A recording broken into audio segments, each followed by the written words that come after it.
let's get into this portion, the more interesting portion of this. Actually, let's get to some comments before we do that. Let's go to our friend of the show, Jay. Jay, thank you for joining us. He said, Inoue will win by points easy, but Inoue will try to knock him out. Okay, so let's go back to his first comment here. I'm starting to think Inoue will have some trouble fighting Nery. Okay, let us know why. Hustle Man, who's also a friend of the show, Inoue is taking out top contenders before moving up. I see MJ and Saudi and Sam Goodman in Australia. I love that because he was supposed to fight MJ. Like that was the fight that was supposed to happen. Yeah. Right. And it never happened. And there's a little bit of bad blood, so if they can like hype up the fight that way, why not? Also, a friend of the show, we always got to go to his comments. I am PK13. Thanks for rocking with us this morning. Hi, y'all. I'm not sure why you guys are doing this segment. It's just called content. Okay, PK, just support it. Anyways, unstoppable monster. Yeah, it's also because this is how we do our multi-part previews. We got to talk about each side, which we're gonna do right now because we're gonna talk about what happens if Luis Nery upsets Naoya Inoue. Which, listen, we weren't sure how much we had to really go in on the possibility of Jaime Munguia upsetting Canelo Alvarez. We did that, and we probably could have done more on what happens if Ryan Garcia beat Devin Haney, which we did talk a lot about after the fact because Ryan Garcia ended up beating Devin Haney. This would be a bigger upset, though. Luis Nery beating Naoya Inoue would be more shocking, bigger upset. It would be in the Tokyo Dome, which that sets an interesting precedent because Buster Douglas and Mike Tyson also happened in the Tokyo Dome, I believe, in Japan.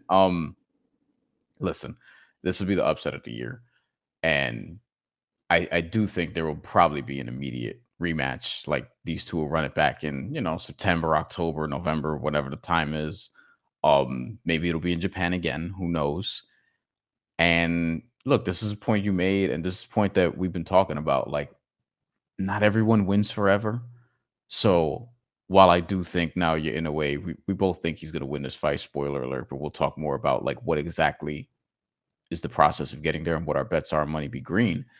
But like you have to allow yourself the possibility because I do think if you're an underdog in boxing and you have punching power, anything is kind of possible.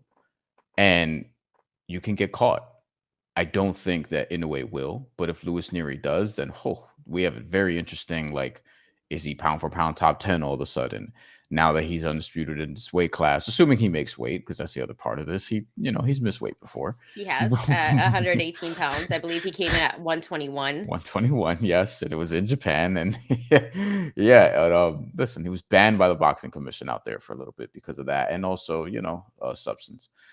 Which turned out to be meat, apparently, that he said. He ate some meat in Mexico. Canelo said the same shit for, when the Triple G fight had to be postponed for a while. And it's whatever. But yeah, it would just be the biggest upset of the year. And it would just send shockwaves throughout the sport. And then it's like, all right, we get a rematch. Let's see what happens. But listen, all of our favorite fighters have losses.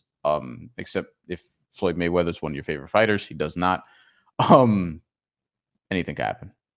Yeah, I agree with you in a sense where this would be not only the biggest upset of the year if Nery beat Inoue, it would be the upset of the decade. Because who's really thinking Inoue is going to lose in this weight class after what he did to Cool Boy Steph? And I don't know where you had Cool Boy Steph ranked, Stephen Fulton, going by his nickname, but I don't know if you liked Cool Boy Steph less than Nery, but for me, it's like the way that he dominated that fight. And of course, Tapales, he was still breaking him down round by round. The fight went longer than we expected, but because it went longer and we expect Inoue to have this crazy finish every time that he gets into the ring, we were like, it wasn't the best performance, but it really was. But for Nery, if he wins this fight, I think it propels his career. I think people start putting a spotlight on him. And then, honestly, if Nery was to upset Inoue, and I said this about Ryan Garcia, shoot him into the pound for pound. How could you not? He's arguably the number one boxer in the world.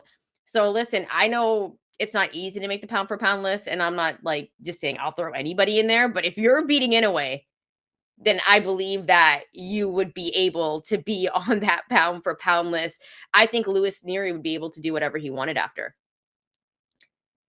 I don't know if there's a rematch clause, but there probably is. Yeah, 100%.